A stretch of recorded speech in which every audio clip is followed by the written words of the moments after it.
In the days before Mary was to give birth, she and Joseph were forced to go to Bethlehem to be counted for the census. They had no choice in this matter. The late stages of Mary's pregnancy and the difficult journey from Nazareth to Bethlehem did not matter to the political leadership of the day. Mary and Joseph had to leave the comfort of their home in Nazareth, knowing that they had few resources to find good accommodation when they arrived in Bethlehem. We all know the result.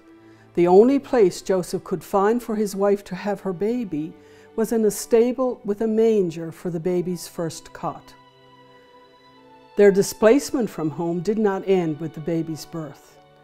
We learn that King Herod wanted to find the baby and kill him, thus eliminating any threat to his throne. Joseph was warned in a dream to go to Egypt for the safety of his family. Once again, a political decision resulted in a family being driven from their home and being forced to go to a foreign land for safety. Mary, Joseph, and Jesus had become refugees. In this narrative, Matthew's Gospel makes a link between Mary and a woman from the Old Testament, Rachel, the second wife of Jacob, and the mother of two sons, Joseph and Benjamin. There are several layers to this connection. Rachel had difficulty conceiving children and in giving birth. In fact, Rachel died in childbirth when Benjamin was born.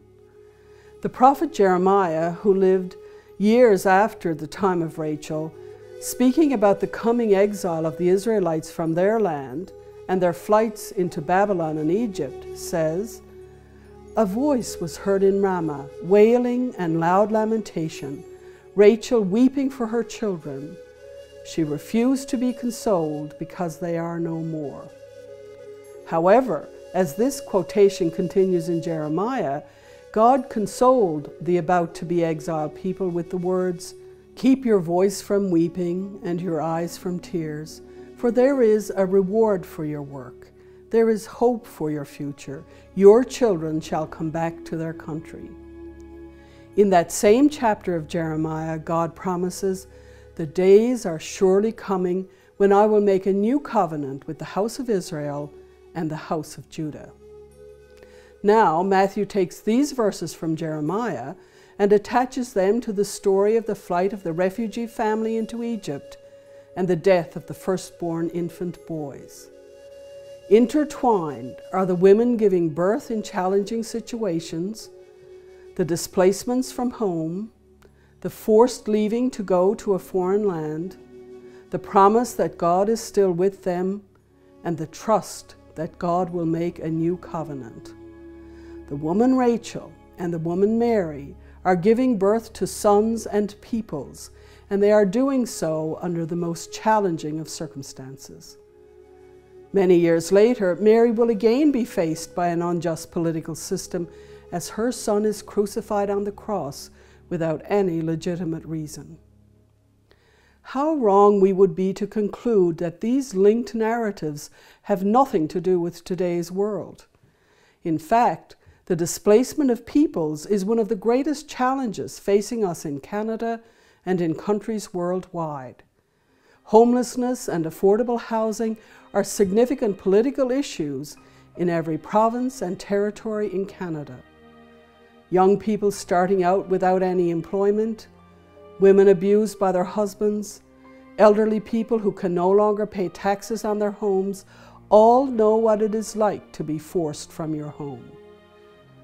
Today, in the Horn of Africa, millions of women, men, and children are facing starvation and death because of unjust political systems. Major civil movements like the Arab Spring and the Occupy Wall Street demonstrations are signaling the unrest caused by the conjunction of unjust regimes, multinational greed, and the displacement of persons. What can we learn from the displacements of Mary's family to help us today?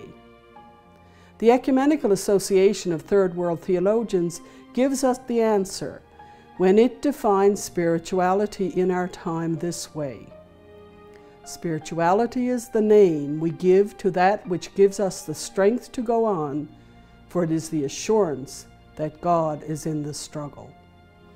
Mary's experience is the experience of so many displaced people today. Let our response echo her response, trusting in our God and working to respond to the cries of the poor.